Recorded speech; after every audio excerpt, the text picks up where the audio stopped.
तो उत्तर प्रदेश में एक और सीधी शिक्षक भर्ती, और सीधी शिक्षक भर्ती हम इसको इसलिए कह रहे हैं क्योंकि इसमें किसी भी प्रकार का आपका रिटन एग्जाम नहीं होने वाला, ये डायरेक्ट इंटरव्यू होगा इसका, और आपकी जो शैक्षणिक योग्यता है, एजुकेशनल क्वालिफिकेशन है, प्लस आपका जो एक्सपीरियंस है उसको लेकर के आपको मार्क्स मिलेंगे और आपकी मेरिट बनेगी। तो जानते हैं पूरी प्रक्रिया क्या है इसका माजरा। तो उत्तर प्रदेश सीधी शिक्षक भर्ती है किसी की प्रवक्ता की, और एलटी ग्रेड के लिए सैलरी यहाँ पे 40 से 50,000 के बीच में इसकी सैलरी है। लेकिन आज है 5 तारीख, 4 तारीख है मतलब जब मैं वीडियो रिकॉर्ड कर रहा हूँ, लेकिन एक बात यह है कि इसकी अंतिम तिथि जो है 10 अक्टूबर है। 10 अक्टूबर इसकी अंतिम तिथि है। तो इसके बारे में पूरी प्रक्रिया को यहाँ पर जानते हैं। सबसे पहले याद रख लीजिएगा, ये जो कटिंग है उसको मैंने अपने टेलीग्राम चैनल पर भेज दिया। मेरा टेलीग्राम चैनल है SST बाई अनुपम सर। तो SST by Anupam sir Telegram channel पर आप जाकर के इसको डिटेल में पढ़ सकते हैं। क्या है इसमें समझना, कार्यालय जिला समाज कल्याण अधिकारी प्रतापगढ़, उत्तर प्रदेश में प्रतापगढ़ से गेस्ट टीचर की वैकेंसी निकली है। और ये थोड़ा छोटा आपको दिख रहा होगा, मैं इसको पढ़ के बता दे रहा हूँ। ये कटिंग मैंने अपने टेलीग्राम पर भेज दी है, एक बार जाकर के विजिट कर लीजिएगा। 25/9/2023 को ये नोटिफिकेशन निकला था, और इसमें वैकेंसी किस चीज की है याद रख लीजिएगा। सबसे पहले अगर मैं बात करूंगा, राजकीय आश्रम पद्धति विद्यालय नारायणपुर प्रतापगढ़, उस विद्यालय में वैकेंसीज निकली हैं, गेस्ट टीचर की वैकेंसीज हैं। किस किस चीज की है, एक तो प्रवक्ता के लिए बात करेंगे तो भौतिक विज्ञान का एक पद है प्रवक्ता, राजनीति शास्त्र के लिए एक पद है यानी पॉलिटिकल साइंस, और फिजिक्स के लिए एक एक टीचर की रिक्वायरमेंट है वहां पर। अर्हता योग्यता क्या है, तो भारत में विधि द्वारा स्थापित किसी विश्वविद्यालय से भौतिक विज्ञान, और यहाँ पर अगर राजनीति शास्त्र में, यानी इन दोनों के लिए जो योग्यता है वो योग्यता क्या आपके लिए, यानी कि एक तो आपकी मास्टर डिग्री होनी चाहिए, प्लस आपके पास में क्या होना चाहिए, बीएड। बस ये दो होनी चाहिए, मास्टर डिग्री होनी चाहिए और आपके पास में बीएड होनी चाहिए। मैं एक बार फिर से बता दे रहा हूँ, प्रतापगढ़ से, उत्तर प्रदेश में प्रतापगढ़ से गेस्ट टीचर की वैकेंसी निकली हुई है, जिसमें राजकीय आश्रम पद्धति विद्यालय नारायणपुर प्रतापगढ़ से एक जगह वहां पर फिजिक्स के टीचर की, एक जगह वहां पर पॉलिटिकल साइंस के टीचर की है। एलटी ग्रेड के लिए वहां पर वैकेंसी है, 2 पद तो प्रवक्ता के लिए हो गए। फिर एलटी ग्रेड पर आ जाते हैं। एलटी ग्रेड पर अगर आएंगे तो एलटी ग्रेड जो सहायक अध्यापक हैं उसमें विज्ञान शिक्षक के 2 पद हैं, विज्ञान का शिक्षक चाहिए, 2 पद हैं। तो जाहिर सी बात है इसमें संबंधित विषय में स्नातक की उपाधि और बीएड होनी चाहिए। यहाँ पर आपका क्या था, मास्टर की डिग्री थी, तो यहाँ पर आपके पास क्या होना चाहिए, यहाँ पर आपका ग्रेजुएशन होना चाहिए, प्लस आपका क्या होना चाहिए, बीएड की डिग्री। अगर ये बीएड की डिग्री आपके पास, ग्रेजुएशन और ये पोस्ट ग्रेजुएशन और बीएड आपके पास हैं इन विषय में, तो आप इनमें अप्लाई जरूर करिएगा। कंप्यूटर शिक्षक के लिए वहां पर एक पद है, कंप्यूटर शिक्षक हेतु स्नातक के साथ डोएक द्वारा प्रदत्त ए लेवल प्रमाण पत्र के समकक्ष अथवा बीसीए अथवा एमसीए अथवा पीजीडीसीए के साथ स्नातकोत्तर उपाधि, यानी वो कंप्यूटर वाला डिप्लोमा उनके पास में होना चाहिए।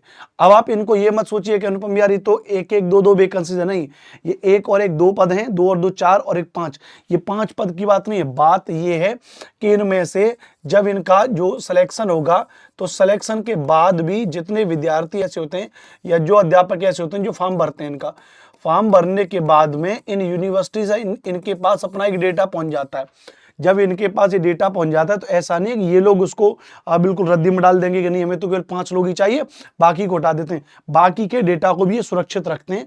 सुरक्षित रखने के बाद में आगे जब इनको जरूरत पड़ती है तो भी ये डायरेक्ट कॉल करके बुला लेते हैं गेस्ट टीचर के तौर पर कि आपको ऐसे आ जाइए, आप हमारे यहाँ पे नियुक्त हो जाइए। इसके अलावा अन्य जिलों में भी कहीं पर भी गेस्ट टीचर की रिक्वायरमेंट होती है तो यहाँ से इनका डेटा वहां पर ट्रांसफर होता रहता है, तो वहां से भी कभी कभी डायरेक्ट भी भर्ती हो जाती है। तो आप इसको जरूर भरिएगा, ठीक है।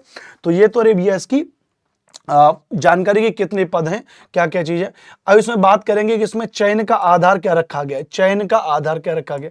अब अगर चयन के आधार की बात करेंगे भैया तो समझना चयन का आधार इसमें कैसे लिया जाएगा। तो चयन के आधार की 2 प्रक्रिया, नंबर 1 तो डायरेक्ट है, अतिथि प्रवक्ता सहायक अध्यापक के पैनल में चयन हेतु आवश्यक योग्यता, अध्यापन अनुभव तथा साक्षात्कार के आधार पर मेरिट का निर्धारण होगा। आवश्यक शैक्षणिक योग्यता, अध्यापन अनुभव के 40 अंक रखा जाएगा तथा साक्षात्कार का 10 अंक रखा जाएगा।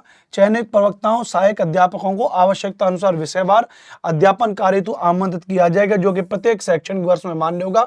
कोई भी अतिथि प्रवक्ता सहायक अध्यापक नियमित नियुक्ति की मांग नहीं कर सकता। ये बात इन्होंने कर दी है कि आपको गेस्ट टीचर के तौर पर किया जा रहा है, आप बाद में ये नहीं कह सकते कि नहीं आप हमको नियमित और जो है करिए। यानी चयन का आधार क्या है, तो 40 नंबर तो आपकी क्या भैया, शैक्षणिक योग्यता।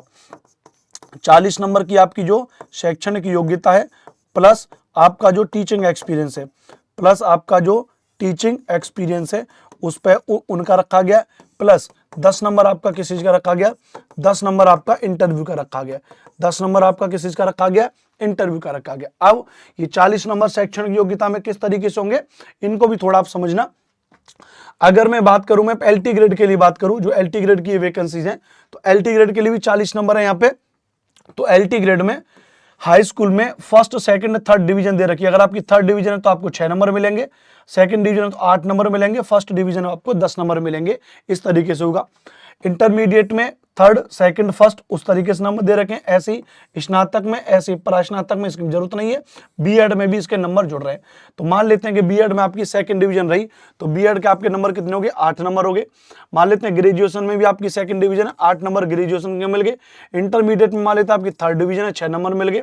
हाई स्कूल में आपकी सेकंड डिवीजन थी, 8 नंबर मिल गए। तो 8 और 8 16, 8 दूनी 16, 8 3 24, 24 और 6 कितने हो गए, 30 नंबर। तो आपको कितने नंबर मिल गए, 30 नंबर मिल गए इस चीज के। उसके अलावा 10 नंबर आपकी किस चीज के, इंटरव्यू के। बात समझ में आ रही कि नहीं आ रही, समझना।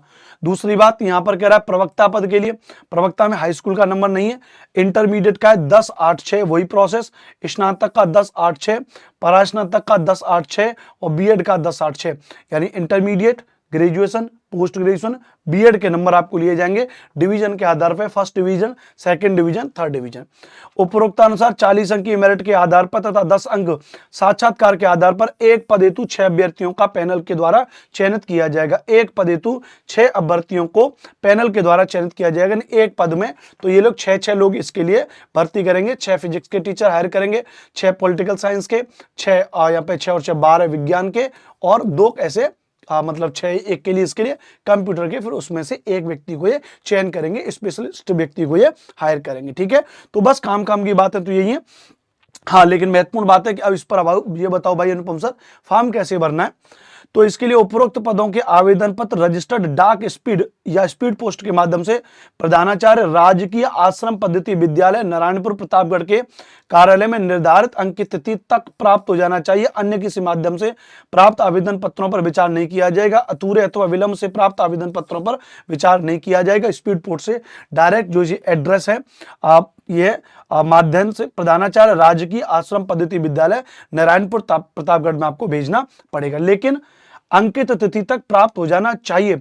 यानी ये जो 10 अक्टूबर जो इसकी अंतिम तिथि है, 10 अक्टूबर फॉर्म को भरने की नहीं, 10 अक्टूबर तिथि है आपकी वहां पर फॉर्म को पहुंचाने के लिए। तो स्पीड पोस्ट पे पहुंचा देना, एक दिन में पहुंच जाता है। ठीक है, चलिए कुछ आवश्यक नियम व शर्तें दे रखी हैं, उसमें कुछ खास नहीं है। हाँ, पहला पॉइंट बढ़िया लिखा हुआ है कि अगर हम आपको परमानेंट जो हमारे पास टीचर आ जाएगा तो जो हमने गेस्ट टीचर उठाए हैं उनकी सेवा मुक्ति हो जाएगी, तो इसमें आपको कोई आपत्ति नहीं होनी चाहिए।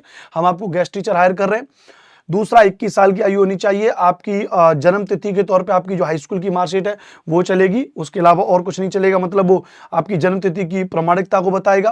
पैन कार्ड, आधार कार्ड, राशन कार्ड, निवास प्रमाण पत्र, इन सब की दस्तावेजों की स्वप्रमाणित प्रति होगी। स्वप्रमाणित का मतलब है कि उस चीज पर फोटोस्टेट खुद के साइन करके आपको उसमें अटेस्टेड करने पड़ेंगे।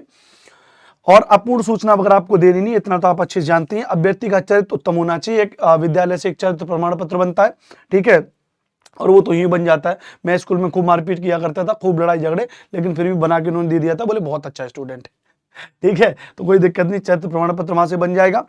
और उसके अलावा अगर देखेंगे तो और कोई कुछ खास इसमें है नहीं। आगे एक बात देख लेते हैं।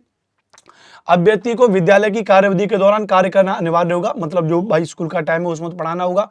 कोई भी असंवैधानिक, अनैतिक तथा असामाजिक कार्य नहीं करेगा, वो तो कोई नहीं करता है ना। और धीरे धीरे आगे चलते रहेंगे। सारे नियमों कानूनों का पालन करना पड़ेगा, पढ़ाना पड़ेगा, बालकों की कापियां भी चेक करनी पड़ेंगी, स्कूल के सारे काम करने पड़ेंगे। हाँ, लिखा है भैया कि अतिथि प्रवक्ता हेतु 320 रुपए प्रति पीरियड तथा सहायक अध्यापकों हेतु 300 रुपए प्रति पीरियड का भुगतान, और जो अनुमन्य होगा यानी 320 रुपए 1 घंटे के होंगे प्रवक्ता के लिए, 11-12 के लिए, और 300 रुपए घंटे आपके लिए एलटी ग्रेड के लिए 9वीं 10वीं के लिए होगा। प्रवक्ता की अधिकतम मानदेय 45,000 रुपए, सहायक अध्यापक की हेतु अधिकतम मानदेय 42,000 रुपए।